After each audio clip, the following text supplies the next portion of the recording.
Hey guys, how's it going? So the Game Boy, what can I say about it that hasn't been said already? It's perfect, it's nostalgic, it's sold millions and millions of copies. The Game Boy is just perfect. I mean, the whole lineup, you know? Fuck it, let's make a tier list. Now, I know this seems controversial, you know, it's the original Game Boy, came out in 1989, it was the first one. But I'm gonna put it in A tier because it's not necessarily, you know, for me. Now this is a bit of a obscure one, the Game Boy Pocket. It's not really talked about too much. It's a bit low key, but if I were to put it somewhere, I would put it in B tier. I know not everybody's gonna be a fan of that, but listen, the early Game Boys just aren't really for me. Now the Game Boy Color. Now I like it. I respect it. It introduced Pokemon.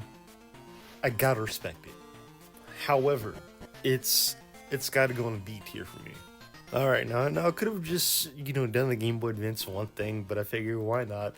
Why not do the whole entire lineup? You know what I mean? So the fat Game Boy Advance, I would honestly put this in A tier, right? Now, it's comfortable, it looks good, it feels good, it comes with all the colors. I love it. I fucking love it. However, and I could be nostalgic blind, but I grew up with the Game Boy SP, so I'm sorry. Now I think you know where this is going. With the Game Boy Advance SP, it's got to go in S tier. Now the Game Boy Micro, it's similar to the Game Boy Color. I like it. I respect it. It's just not for me. Again, I really do respect it. You know, as different colors, different plates, it's really customizable. I love it. I do. But it's gotta go in D tier, man. I'm putting it in D tier because it's, at least for me, it's not usable. I played it a little bit back in the day, and even as a kid, you know, the screen was super small, it just, no. The Game Boy Micro is going in D tier. Now, I know you've all been waiting for this one. It's a Game Boy Advance DVD player. So, basically, and surprisingly enough, this came out late in the Game Boy Advance lifecycle. I think it was either 2006 or 2007. In the early 2000s, people made a lot of DVD players for cars, you know. I mean, of course, it makes sense, you know, why not add, you know, Game Boy support? It's just, I feel like this would have sold millions in the early 2000s, but because it came out, you know, in the mid-2000s when the iPhone started to come out, you know, the iPod, blah, blah, blah, it didn't really sell too well. I'm gonna put it in C tier, just to round the whole thing out. Alright, ladies and gents, enough of that tangent, enough of the tier list. Let's actually start the video.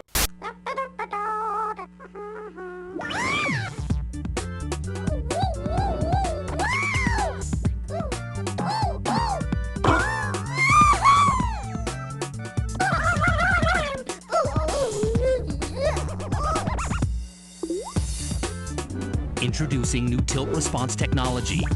Now you move the Game Boy, not the buttons. Kirby Tilt and Tumble, rated E for everyone. Only on Game Boy Color. Get into it! Alright, so Kirby Tilt and Tumble. This game is fun, but it's also kind of frustrating. So, in order to really experience this game, you're gonna need a real, you know, Game Boy Color, the cartridge and everything. I mean, sure, you could do it through emulator, but you're not gonna get the real experience. Anyway, I guess to kind of explain the controls, well, like the commercial said, you kind of roll Kirby with the Game Boy, you know? If you want to stand them up, you have to, you know, put the Game Boy, like, perfectly flat. If you want to roll them, you tilt it forward. If you want to roll them back, you place the Game Boy like you know, play in the average game. And believe me when I say this, the game is going to remind you a lot to do this to the point where it gets annoying. Now, in a sense, yeah, it is kind of a gimmick game, but I don't know, for me, it's still kind of fun. Now, because it's a Kirby spin-off, the story doesn't really matter too much. Of course, some shit's going on with King DDD, and of course, the goal in the game is to get all 36, but I'll be honest with you, you don't get a lot from collecting all the stars. You just get a different title screen. Ultimately, for me, like, I always hear, you know, Kirby Tilt and Tumble is bad, it's a gimmick, whatever. Me, personally, I kind of like it. You know, I mean, sure, yeah, it is a gimmick at the end of the day, but I don't know. I think it's cool.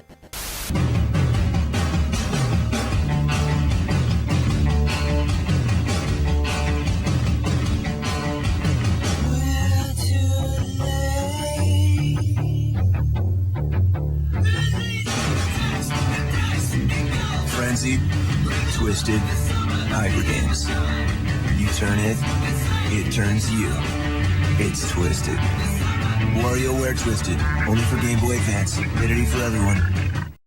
Hey, I'm Frails, y'all, and I'm here to gush a little bit about my favorite WarioWare game. WarioWare Twisted is one of the greatest WarioWare experiences of all time. The game released barely a year after the first one, in Japan that is. Although North America and Australia didn't get it until a year later. And I do have to specify Australia and New Zealand for the PAL region because, well, it's the only PAL region countries that actually got this game. Europe did not get it, which is a huge shame, and I don't know why they would do that. I guess it's because it released so late on the Game Boy Advance and they just didn't want to put in the resources to translate it. After all, the English translated version of this game actually released after WarioWare Touched on the DS. Which is also fantastic. Before WarioWare Gold, it had the largest collection of microgames in the entire franchise, with gameplay as simple as tilt left, tilt right, and press a button. The game also has a little bit of rumble, which adds a nice and satisfying tactile feel to tilting the console. It takes a lot of concepts from the original WarioWare and sort of remixes them to fit the new formula, with the same sort of wacky story and music as ever, and Wario out here looking for some quick ways to get cash. It feels like a perfect sequel to the first game. After playing through the story and unlocking every micro game. Just like the first game, you can unlock a bunch of extra mini games, which you can play on the side in their own menu. And that's really all there is to it. I mean, the mini games are what they are. The most fun I have with the game is once everything is unlocked, and you just go ham on the high score buildings that mix all the micro games together. There's so many micro games and they're so varied and they're so fun. They squeezed as much as they possibly could out of the concept and they nailed it. I would recommend getting a copy, but it usually goes for almost $80, so it's kind of a hard one to recommend. And sadly, because of the tilt functionality, it's kind of a pain to actually emulate. But if you're able to, maybe on the 3DS with its gyro functionality, or if you just manage to get a good deal, go for it. This game is so awesome. And that's all I got for you this time. See you around.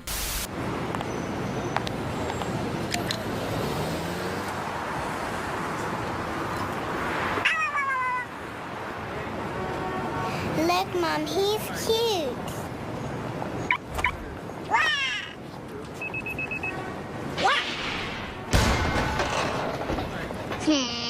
Yoshi's back, and now with his targeting system, he aims to please. Yoshi's Island, only for Game Boy Advance. Rated E for everyone. Yoshi's Topsy-Turvy. It is honestly very similar to Kirby's Tilt and Tumble, except, it doesn't control the whole game. You just need to tilt your Game Boy left and right. Now, like Kirby's Tilt and Tumble, honestly, for me, I recommend if you want to really experience this game, you need to get a real Game Boy, a real cartridge, and it is very unfortunate since, Game Boy Advances don't come cheap anymore. The lowest you'll see them is $90. Either way, we're not going on another tangent. Yeah, like I said, it's honestly very similar to Tilt and Tumble, except, it's Yoshi. And thankfully, you can control them with the buttons and D-pad, and you just kind of, tilt and tumble by moving the Game Boy left and right. And it's a decent game. I mean, outside of the gaming pad swinging the Game Boy left and right, it does have decent levels. The story honestly doesn't really matter too much. You just collect coins and get different colored Yoshis. It's a Yoshi game. What do you expect? Now, last but certainly not least, Drill Dozer. Unfortunately, I couldn't find a decent commercial for it. I'm sorry. The game looks really fucking good and stylized. The game is honestly giving off Super Milk Chan vibes. Thankfully, this game has no gimmicks like Yoshi's Tilt and Tumble or Kirby Topsy-Turvy. The reason why the cartridge looks the way it does is because, well, it has rumble control. I mean, obviously, you're controlling a Drill Dozer, so it makes sense. Now, the game is actually really, really good. As you can see by the gameplay, you drill into shit. And it's honestly really fun. Either way though, ladies and gents, if you want to, subscribe, and if you want to, tell me your favorite Game Boy Advance games down in the comments. I'll see you guys later. Peace.